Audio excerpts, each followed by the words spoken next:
बिहार में 2025 का विधानसभा चुनाव नजदीक आ रहा है और इस बार कांग्रेस पार्टी पूरे दमखम के साथ मैदान में उतर रही है।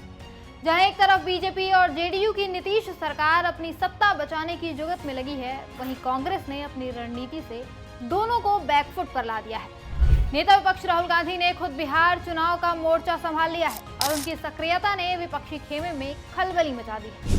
इस बार कांग्रेस की तैयारी देखकर लग रहा है कि वो बीजेपी और नीतीश की जोड़ी को कांटे की टक्कर देने जा रही है। आज के इस वीडियो में इसी बात पर चर्चा करेंगे, जानेंगे कैसे कांग्रेस इस बार बिहार में धमाल मचाने की तैयारी में। सबसे पहले बात राहुल गांधी की। इस साल अब तक राहुल गांधी 6 बार बिहार का दौरा कर चुके हैं। ये कोई छोटी मोटी बात नहीं है। हर दौरे में वो बिहार के लोगों से सीधे जुड़ रहे हैं। जनवरी में उन्होंने संविधान सुरक्षा सम्मेलन को संबोधित किया, जिसमें बीजेपी पर संविधान को कमजोर करने का आरोप लगाया। फिर फरवरी में वो पटना में स्वतंत्रता सेनानी जगलाल चौधरी की जयंती पर पहुंचे। अप्रैल में बेगूसराय में पलायन रोको नौकरी दो यात्रा में शामिल हुए और मई में दरभंगा में दलित और पिछड़े वर्ग के छात्रों से मिले। जून में गया में माउंटेन मैन दशरथ मांझी के परिवार से मुलाकात की, उनका घर बनवाया। और अब खबर है कि वो अगस्त और सितंबर में बिहार में कई रैलियां करने वाले हैं। राहुल गांधी की ये सक्रियता दिखाती है कि कांग्रेस इस बार बिहार को हल्के में नहीं ले रही, वो सीधे जनता के बीच जा रहे हैं। खासकर दलित, पिछड़े और मुस्लिम समुदायों से जुड़ रहे हैं, जो बिहार की सियासत में निर्णायक भूमिका निभाते हैं। कांग्रेस की पलायन रोको नौकरी दो यात्रा ने बिहार के युवाओं के बीच नई उम्मीद जगाई है। मार्च में चंपारण के भितिहरवा आश्रम से शुरू हुई ये 24 दिन की यात्रा बिहार के कई जिलों से गुजरी। इसमें कांग्रेस के युवा नेता कन्हैया कुमार ने कमान संभाली और राहुल गांधी खुद बेगूसराय में इस यात्रा में शामिल हुए। इस यात्रा का मकसद था बिहार के सबसे बड़े मुद्दे बेरोजगारी और पलायन को उजागर करना।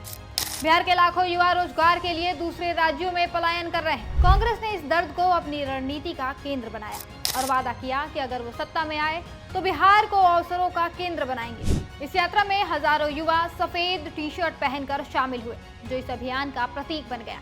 फिर कांग्रेस ने बिहार में महिलाओं को लुभाने के लिए भी बड़ा दांव खेला है। मई में शुरू हुई माई बहन सम्मान योजना के तहत कांग्रेस ने वादा किया कि अगर वो सत्ता में आए तो हर महिला के खाते में 2500 रुपए महीना आएंगे। अब तक इस योजना के तहत 30 लाख फॉर्म भरे जा चुके हैं, जो दिखाता है कि महिलाओं में इस योजना को लेकर कितना उत्साह है। इसके अलावा कांग्रेस ने प्रियदर्शनी उड़ान योजना शुरू की है, जिसमें महिलाओं को मुफ्त सैनिटरी पैड बांटे जा रहे हैं, ताकि मासिक धर्म स्वच्छता को बढ़ावा दिया जाए। कांग्रेस की इन तैयारियों ने बीजेपी और नीतीश की जेडीयू को टेंशन में डाल दिया है। दोनों पार्टियां जानती हैं कि बिहार में जातिगत समीकरण और युवा महिला वोटर निर्णायक होंगे। एक तो ऐसे ही बीजेपी और जेडीयू की नीतीश सरकार पर भ्रष्टाचार और विकास में नाकामी के आरोप लग रहे हैं। हाल ही में सीएजी ने बिहार में बड़े घोटाले का खुलासा भी कर दिया है। सीएजी की इस रिपोर्ट में बताया गया कि जेडीयू बीजेपी सरकार 71,000 करोड़ रुपए खा गई और इसका हिसाब नहीं दिया। तेजस्वी यादव और कांग्रेस ने इस मुद्दे को जोरों शोरों से उठाया। इसके अलावा बिहार की जनता में एसआईआर को लेकर भी जबरदस्त नाराजगी है, क्योंकि भाजपा ने चुनाव आयोग का सहारा लेकर जमकर वोट काटा है। जानकारी के मुताबिक बिहार में 65 लाख से अधिक वोटरों का नाम काटा जा चुका है। पहले राज्यों में कुल वोटरों की संख्या 7,89,69,844 थी, जो अब घटकर 7,24,05,756 रह गई। इसमें घपला ये किया गया है कि जहां जहां विपक्ष के वोटर्स थे, वहीं से वोटरों के नाम वोटर लिस्ट से काट दिए गए हैं। सीधे तौर पर यहां भाजपा ने जनता के वोट के अधिकार को छीनने की कोशिश की है। यही कारण है कि बिहार में अब बीजेपी और जेडीयू को लेकर नाराजगी है और इधर कांग्रेस इस बार बिहार में पूरी ताकत झोंक रही है।